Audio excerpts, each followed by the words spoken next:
Doctor Pankaj Verma है। आज हम बात करेंगे कि कैसे हम वास्तु की जो रेमेडीज़ हैं, जब हम उपाय करते हैं, वास्तु की रेमेडीज़ करते हैं, वास्तु के सॉल्यूशंस देते हैं, तो उनको सक्सेसफुल कैसे बनाया जाए। और मेरे पास बहुत सारे ऐसे क्वेरीज़ हैं, बहुत सारी मेल्स हैं, बहुत सारे लोग जो हैं मैसेज करके, कॉल करके मुझसे ये पूछते हैं कि कैसे आप ये जो चीज़ है ये करते हैं, जिससे इतना सक्सेस रेट इतना हाई कैसे है आपका बेसिकली रेमेडीज़ का।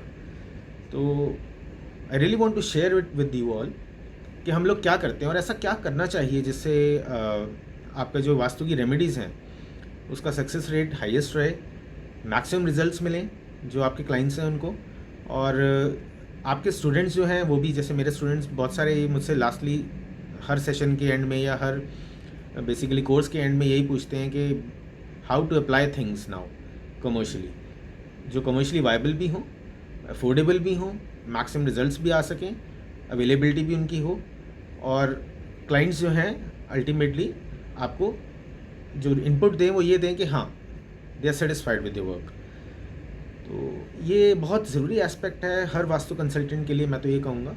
और जो अगर आप टीचर हैं, आप वास्तु पढ़ाते हैं, जैसे कि मैं भी पढ़ाता हूँ वास्तु, तो बहुत इम्पॉर्टेंट है ये चीज़ इनकॉर्पोरेट करना आपके स्टूडेंट्स में कि how to apply these things, basically इनकी इंटरकनेक्टिविटी क्या है।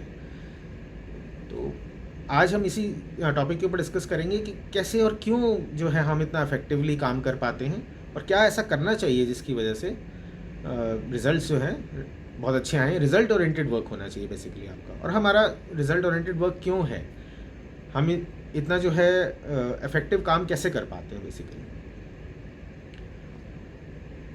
It's very simple as such, but yes थोड़ा सा कॉम्प्लिकेट कर जाते हैं लोग इसको, इस वजह से कि मेहनत बचाने के लिए बेसिकली थोड़ा सा टाइम कंज्यूमिंग है ये जॉब, और नॉलेज होनी चाहिए, एक्सपीरियंस होना चाहिए, और इंटरकनेक्टिविटी पता होनी चाहिए आपको, कनेक्शंस बनाने आने चाहिए आपको, कोरिलेट करना आना चाहिए आपको।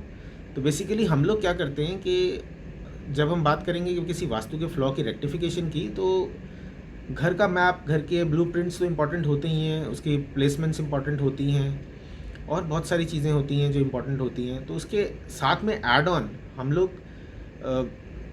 थोड़ा पर्सनली चीज़ों को बहुत अच्छे से समझते हैं कि एक ड्वेलिंग में जो रेजिडेंट्स हैं वो लोग क्या फेस कर रहे हैं, देन उनके प्रॉब्लम्स क्या हैं, इंडिविजुअल प्रॉब्लम्स क्या हैं, देन उनके इंडिविजुअल हॉरोस्कोप्स क्या हैं, उनका गोत्र क्या है, और उसके अलावा उनके नाम क्या हैं, उनके नाम के हिसाब से भी हम लोग एस्ट्रोन्यूमरोलॉजी, एस्ट्रो कलर थेरेपी और द बाइफिकेटिंग लाइन ऑफ वास्तु के हिसाब से हम लोग चीज़ों को जो है कोरिलेट करते हैं। देन ये समझना भी बहुत ज़रूरी है कि क्या है, मतलब अगर वास्तु फ्लॉ जो है उनको जो दिख रहा है और वो आपके पास आए हैं, तो क्या वो ड्वेलिंग ऑलरेडी बहुत पुरानी है, कंस्ट्रक्शन बहुत पुरानी है, और कितनी पुरानी है। तो और अगर पुरानी नहीं है, अगर न्यू कंस्ट्रक्शन है जो भी होनी है, तो क्या वो कोई फ्लैट है अबव फ्लोर्स पे, या from the base ground level से आपके पास है वो एज अ प्लॉट। उसके हिसाब से भी जो है डिफ्रेंशिएट किया जाता है वास्तु के रेमेडीज़ को। अगर तो आपके पास जड़ समेत प्लॉट है, तो कुछ चीज़ें ऐसी हैं जो नींवों में डाली जाती हैं, जो नींवों में डालनी बहुत ज़रूरी हैं। अगर हम उनको नींवों में डालते हैं तो it will give benefits to everybody who is there in that dwelling, from that specific floor, ground floor to the top level, चाहे वो 2 फ्लोर की बिल्डिंग है, 10 फ्लोर की बिल्डिंग है, 20 फ्लोर की बिल्डिंग है। But then you should also know कि वो कितने फ्लोर की बिल्डिंग है, क्योंकि नींवों में जो आप चीज़ें डाल रहे हैं उसकी पावर भी उसी हिसाब से डिस्ट्रीब्यूट होनी चाहिए। उसी हिसाब से जो है उतनी स्पेसिफिक एरिया में जो कंस्ट्रक्शन का वेट है वो भी उतना ही पड़ेगा। 1 फ्लोर का कम होगा, 2 फ्लोर का ज़्यादा होगा, 6 का और ज़्यादा होगा, 10 का मैक्सिमम होगा। तो मैटर करता है कि क्या है, मतलब बिल्डिंग अगर तो जनरली आपके जो जनरल प्लॉट्स होते हैं 2, 3, 4, 4 फ्लोर्स, 5 फ्लोर्स होते हैं इंक्लूडिंग बेसमेंट, तो दैट इज़ समथिंग डिफरेंट। पर जहाँ अपार्टमेंट्स हैं, जहाँ बहुत बड़े अपार्टमेंट्स हैं, वहाँ पे चीज़ें अलग हो जाती हैं। जहाँ पे लो राइज अपार्टमेंट्स हैं 2, 3 फ्लोर, 4 फ्लोर के, वहाँ पे चीज़ें डिफरेंट हो जाती हैं। पावर डिस्ट्रीब्यूट करनी होती है basically. You need to know कि कैसे पावर को डिस्ट्रीब्यूट करना है, कौन सी डायरेक्शन में कितनी पावर देनी है। But most of the clients जो है मेरे जो होते हैं वो जनरली घर लेने के बाद उनको वास्तु याद आता है और वास्तु के लिए आते हैं हमारे पास। कुछ लोग ऐसे हैं जो न्यू कंस्ट्रक्शन ली है, उन्होंने अपार्टमेंट्स हैं और एंटर करने से पहले वो लोग हमें जो है कंसल्ट कर लेते हैं। That is very good. As such आपको पूरा हार्मोनाइज होके पीसफुल एनवायरनमेंट के साथ एंटर करना चाहिए किसी भी नए घर में या किसी भी नई ड्वेलिंग में। उसके लिए जब आप घर लेते हैं उससे पहले आप हमें कंसल्ट कर सकते हैं, और इनफैक्ट मैं तो ये कहूँगा कि जब आप घर लेने वाले हैं देन यू शुड कंसल्ट अस, क्योंकि बहुत सारे क्लाइंट्स ऐसे हैं जो हमसे ही चूज़ कराते हैं। उनके पास ऑप्शंस होती हैं कि ये चीज़ें हैं, उन्होंने फाइनल की हुई हैं 2-3 ऑप्शंस या 4-5 ऑप्शंस, उनमें से बेस्ट कौन सी है वास्तु के हिसाब से। तो मोस्ट रिकमेंडेड जो होती है उस हिसाब से वो लोग उसको परचेज़ कर लेते हैं। देन हमारी रिकमेंडेशन के हिसाब से वास्तु भी हो जाता है उसके अंदर। पूरा हम वास्तु की रेमेडीज़ और Vastu solutions and whatever the things are needed वो हम लोग कर देते हैं। तो एक बड़ा हार्मोनियस एनवायरनमेंट बन जाता है। तो उस हार्मनी इन पीसफुल एनवायरनमेंट के अंदर जब आप गृह प्रवेश करते हैं, नए घर में जाते हैं, तो थिंग्स आर डिफरेंट।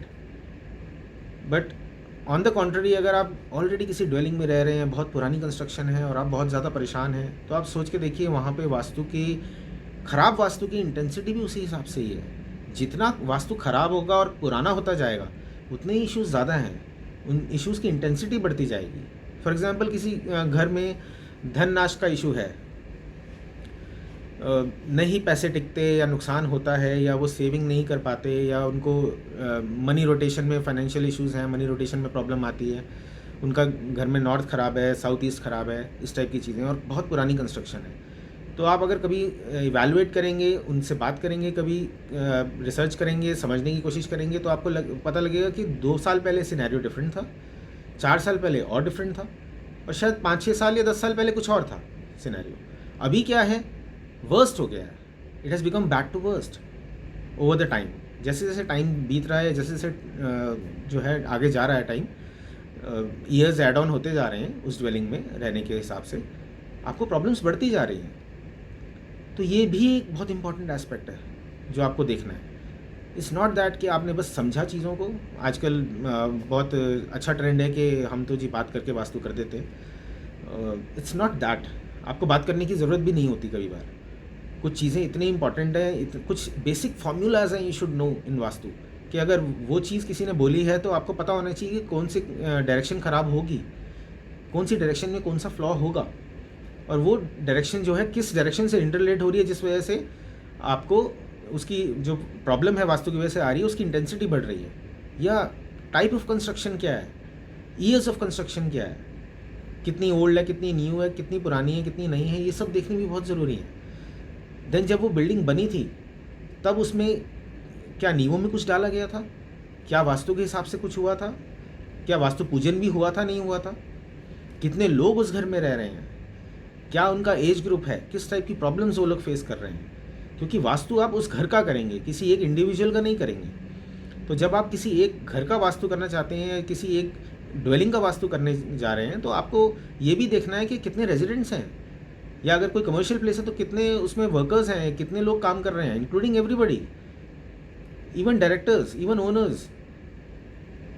तो ये भी चीज़ें बहुत देखनी ज़रूरी हैं। इवन मैनेजरियल लेवल के लोग भी जो है वास्तु फ्लॉज की वजह से बहुत परेशान होते हैं। तो इट मैटर्स कि कितने लोग उस ड्वेलिंग में हैं और किस टाइप का काम हो रहा है, किस टाइप की प्रॉब्लम्स वो लोग फेस कर रहे हैं। तो ये सब चीज़ें जो है कलेक्टिवली हम लोग देखते हैं, इन सब चीज़ों को समझते हैं, इनको इंटररिलेट करते हैं, कोरिलेट करते हैं, उस हिसाब से हम कस्टमाइज़ करते हैं for vastu remedies for individuals, either for individuals, either for a family, collectively.